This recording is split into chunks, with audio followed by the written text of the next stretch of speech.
আসসালামু আলাইকুম ওরহমতুল্লাহি ওবারাকাতু। আলহামদুলিল্লাহ ওয়াসসালাতু ওয়াসসালামু আলা মান লা নাবিয়্যা বা'দা, আম্মা বা'দ। সম্মানিত দ্বীনী ভাই ও বোনেরা, মহানবী সাল্লাল্লাহু আলাইহি ওয়াসাল্লাম হাদিস শরীফে ইরশাদ করিয়াছেন, আবু হুরায়রা রাদিয়াল্লাহু তাআলা আনহু থেকে বর্ণিত আছে যে তিনি বলেন, রাসূল সাল্লাল্লাহু আলাইহি ওয়াসাল্লাম বলেছেন, ফরজ নামাজের পর সবচেয়ে উত্তম নামাজ হলো তাহাজ্জুদের নামাজ। নামাজের গুরুত্ব কি, তাহাজ্জুদ নামাজ কি, এটা আমাকে আগে জানতে হবে। কেমন?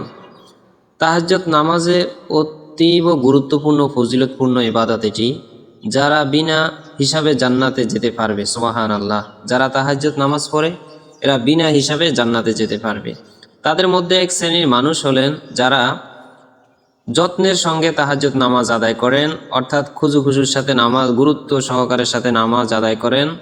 এটি একটি নফল ইবাদত, তবে নফল ইবাদতের মধ্যে অন্যতম ইবাদত এটি। তাহাজ্জুদের নামাজ, নফল নামাজকে নবী করিম সাল্লাল্লাহু আলাইহি সাল্লাম শ্রেষ্ঠ নফল হিসাবে ব্যাখ্যা দিয়েছেন, অর্থাৎ এটিকে সুন্নত বলে অনেকেই। তিনি নিয়মিত তাহাজ্জুদের সালাত আদায় করতেন এবং সাহাবাদের কেরামকে এইটি পালন করার জন্য উৎসাহিত করতেন। কোরআনের বিভিন্ন সূরায় এই নামাজের প্রতি তাকিদ দেওয়া হয়েছে। তাহাজ্জুদ নামাজ কি? তাহাজ্জুদুন শব্দের অর্থ হলো ঘুম থেকে জাগা। নামাজ অর্থাৎ রাতের নামাজ, এটি একটি নফল ইবাদত। ফরজ নামাজের পর অন্যান্য সুন্নত নফল এবং সব নামাজের মধ্যে তাহাজ্জুদের নামাজের ফজিলতপূর্ণ সবচেয়ে বেশি। 5 ওয়াক্ত নামাজ ফরজ হওয়ার পর নবী করিম সাল্লাল্লাহু আলাইহি ওয়াসাল্লাম এর উপরে তাহাজ্জুদ নামাজ পড়া বাধ্যতামূলক ছিল। তাই তিনি জীবনে কখনো তাহাজ্জুদ নামাজ পড়া থেকে বিরত থাকেননি। তবে উম্মতে মুহাম্মদের জন্য এটা সুন্নতে গায়রে মুআক্কাদা, অর্থাৎ সুন্নতে জায়েদা হিসাবে বলতে পারেন। এই নামাজ আদায় করলে অবশেষে পুণ্য লাভ করা যায়, কিন্তু না আদায় করলে কোনো গুনাহ হবে না। তাহাজ্জুদ নামাজের নিয়ম। তাহাজ্জুদ নামাজের নিয়ম কি? এই তাহাজ্জুদের নামাজের নিয়ম হলো, এটি একটি নফল ইবাদত। রাসূলুল্লাহ সাল্লাল্লাহু আলাইহি ওয়াসাল্লাম তাহাজ্জুদ নামাজ দুই রাকাত করে পড়তেন এবং কখনো কখনো 4 রাকাত করে পড়তেন এবং কখনো কখনো একই সালামে তিনি 8 রাকাত করে পড়তেন এবং কখনো কখনো দুই রাকাত করে 4 রাকাত করে 12 রাকাত তিনি নামাজ আদায় করেছিলেন। কিন্তু কেউ যদি এ নামাজ 2 রাকাত আদায় করে তাহলেও তার তাহাজ্জুদ নামাজ আদায় হয়ে যাবে। হযরত ইবনে আব্বাস রাদিয়াল্লাহু তাআলা আনহু বলেছেন, যে ব্যক্তি এশারের পর 2 বা ততোধিক নামাজ পড়ে নেয় সে হবে তাহাজ্জুদের নামাজের অধিকারী। যে কোনো সূরা দিয়ে, কোন সূরা দিয়ে এই নামাজটি পড়বেন? আমরা অনেকে ভুলের ভিতরে আছি, আমরা মনে করি সূরা ফাতিহা একবার এবং সূরা ইখলাস বা কুল হুয়াল্লাহ সূরা 3 বার পড়তে হয়। না, এটা সম্পূর্ণ ভুল। এই নামাজ যে কোনো সূরা দিয়ে নামাজ পড়া যায়, যে কোনো সূরা দিয়ে নামাজ পড়তে পারবেন। সূরা ফাতিহার সাথে অন্য একটা সূরা মিলাইতে পারবেন, যে কোনো সূরা, যেটা আপনি সহি শুদ্ধ করে পড়তে পারেন সেটা পড়বেন। সূরা ফাতিহার সাথে সূরা ইখলাস 3 বার পড়া, প্রতিবার রাকাতে সূরা ইখলাস পড়া, এরকম করবেন না, এটা পড়বেন না, তাহলে আপনি এই সওয়াব থেকে বঞ্চিত হবেন। নবী করিম সাল্লাল্লাহু আলাইহি ওয়াসাল্লাম যথাসম্ভব লম্বা কেরাত এবং লম্বা রুকু ও সিজদা সহকারে একান্ত মনোযোগ সহকারে তাহাজ্জুদের নামাজ আদায় করতেন। তাই লম্বা কেরাতে তাহাজ্জুদ আদায় করা উত্তম। কেরাত উঁচু এবং বা নিচু উভয় আওয়াজে পড়া জায়েজ আছে, তবে কারো কষ্টের কারণ হলে চুপে চুপে পড়াই উত্তম। এটার নিয়ম কি? তাকবীরে তাহরিমা, আমি নিয়ম বলে দিচ্ছি যে তাকবীরে তাহরিমা আল্লাহু আকবার বলবেন, অন্যান্য নামাজের ন্যায় হাত বাঁধবেন, সানা পড়বেন, সূরা ফাতিহা পড়বেন, তারপরে যেই কোনো একটা সূরা পড়বেন বা কেরাত পড়ে নেবেন। ঠিক আছে? কেরাত বলতে অন্য একটা সূরাকে কেরাত বলা হয়, অথবা অন্য যে সমস্ত বড় সূরাগুলো রয়েছে তার কমপক্ষে 3টি আয়াত তেলাওয়াত করা বা বেশি একটি আয়াত তেলাওয়াত করা বড় হলে এটাকেও কেরাত বলা হয়। অথবা অন্যান্য নামাজের ন্যায় রুকু সিজদা আদায় করবেন। এভাবে দ্বিতীয় রাকাত আদায় করে তাশাহুদ, দুরুদ ও দোয়া মাসুরা পড়ে সালাম ফেরানোর মাধ্যমে নামাজ সম্পূর্ণ বা শেষ করা যায়। এভাবে 2 রাকাত করে 8 রাকাত তাহাজ্জুদ নামাজ আদায় করা উত্তম।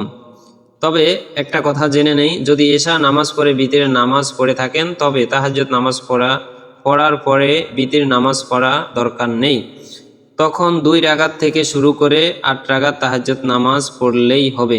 তাহাজ্জুদের নিয়ত, নাওয়াইতু আন উসালিয়া রাকাআতাত তাহাজ্জুদি আল্লাহু আকবার, অর্থাৎ সবচেয়ে উত্তম হলো ফার্সি ভাষায় নিয়ত করা, অর্থাৎ নিজ নিজ বাসায় নিয়ত করা যে আমি 2 রাকাত তাহাজ্জুদের নামাজ আদায় করিতেছি আল্লাহু আকবার কিবলামুখী, অথবা আমি কিবলামুখী হয়ে 4 রাকাত তাহাজ্জুদের নামাজ আদায় করিতেছি আল্লাহু আকবার। এটাই তাহাজ্জুদ নামাজের সময় কোনটা? তাহাজ্জুদ নামাজের রাতের শেষ তৃতীয় অংশে পড়া উত্তম।